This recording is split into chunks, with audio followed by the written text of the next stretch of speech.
আমগো বাংলাদেশের ছোট পর্দার অভিনেত্রী মেহজাবিন চৌধুরী, যারে আমি ভালোবাসি একসময় ডাকতাম মেহু বয়ে। তো হেরে নাকি গতকালকে ঢাকা বিশ্ববিদ্যালয়ে ভালোই লাঞ্ছিত অপমান করা হয়েছে। ক্লিয়ার করা হয়েছে, এটা আপনাদের লগে একটু শেয়ার করার লাগে ভিডিওটা করতেছি। তো এতির প্রথম সিনেমা প্রিয় মালতী, এটার প্রচারণার লাগে ঢাকা বিশ্ববিদ্যালয় ক্যাম্পাসে গেছিল এবং ওইনে গিয়া এক 24-এর গণঅভ্যুত্থান বা 24-এর চিটিং বিপ্লব, হ্যাঁ, যে হয়েছিল, একটা হার্ট ছিল ওয়ালের মধ্যে। এই হার্টের ভিতরে ভুল করে একটা পোস্টার লাগাইছিল মেহজাবিন, হের যে ছবি আর কি মালতীর।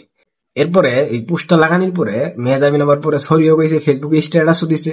এরপরে সরি কোনের পরে হেরে ঢাকা বিশ্ববিদ্যালয়ের যারা লাল বিপ্লবী আফা এবং ভাইরা আছে, এরা দেখেন আপনি মেহজাবিনের লোক কি আচরণ না করছে। মেহজাবিন নিজে এখানে পোস্টারটা সাটাইছিল তনুর চেহারার উপরে।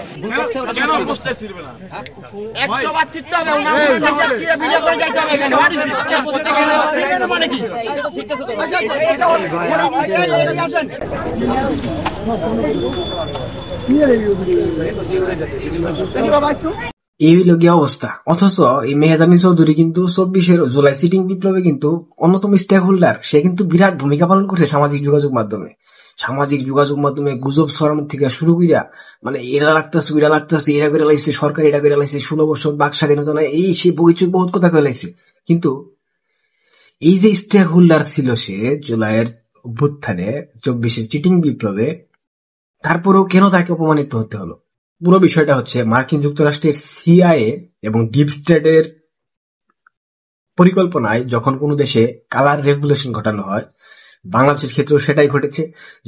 যেমনটা ঘটেছিল 2003 সালে জর্জিয়াতে, 2004 থেকে 2005 সালে ইউক্রেনে, 2005 সালে টিউলিপ রেগুলেশন নামে হয়েছিল কিরগিজস্তানে, এরপর আরব বসন্ত 2010 থেকে 2012 সাল। এরকম অনেক ইতিহাস রয়েছে মার্কিন যুক্তরাষ্ট্রের এই কালার রেভলিউশনের।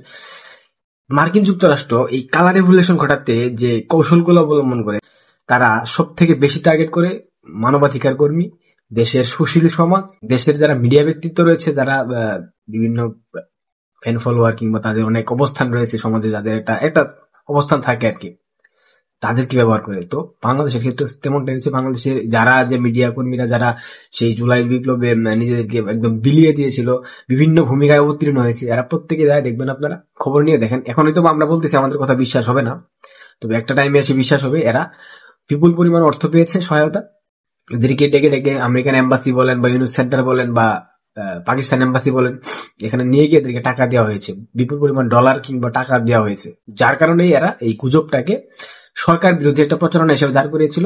সরকারের বিভিন্ন বিষয়কে তারা এমন ভাবে উপস্থাপন করেছে যাতে সাধারণ মানুষ, দেশের জনগণ যারা নির্যাতিত, নিপীড়িত কিংবা 16 বছর থেকে যারা বিভিন্ন শ্রেণীর দ্বারা নির্যাতিত, এলিট শ্রেণীর দ্বারা নির্যাতিত, তারাও সরকারকে একটা সময় এসে বিরোধিতা করছে। বা একটা রিক্সাওয়ালা, ওরা তো সরকার বিরোধিতা করার কিছু নাই। ওর চাহিদা হচ্ছে দ্রব্যমূল্যের ঊর্ধ্বগতি নিয়ন্ত্রণ, এই আইন শৃঙ্খলার উন্নতি, রাস্তাঘাটের উন্নয়ন, এর থেকে বেশি কিন্তু চাহিদা তার নাই। কিন্তু একটা রিক্সাওয়ালা, একটা ক্লাস 6 এর বাচ্চার মগজেও ঢুকিয়ে দেওয়া হয়েছে যে এই সরকার এই সরকার 16 বছর নাকি বাক স্বাধীনতা নাই।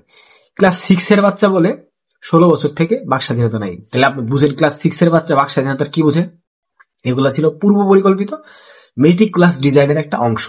এরপরে সেই মেটিকুলাস ডিজাইনের অংশ হিসেবে বাংলাদেশে 5ই আগস্ট শেখ হাসিনা সরকারের অভ্যুত্থানের মাধ্যমে পরাজয় ঘটেছে।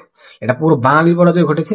পুরো বাংলাদেশের গণতন্ত্র এবং বাংলাদেশের যে একটা সুখী সমৃদ্ধশালী শান্তিপূর্ণ একটা পরিবেশ ছিল বাংলাদেশে, সেটা নষ্ট হয়েছে 5ই আগস্ট।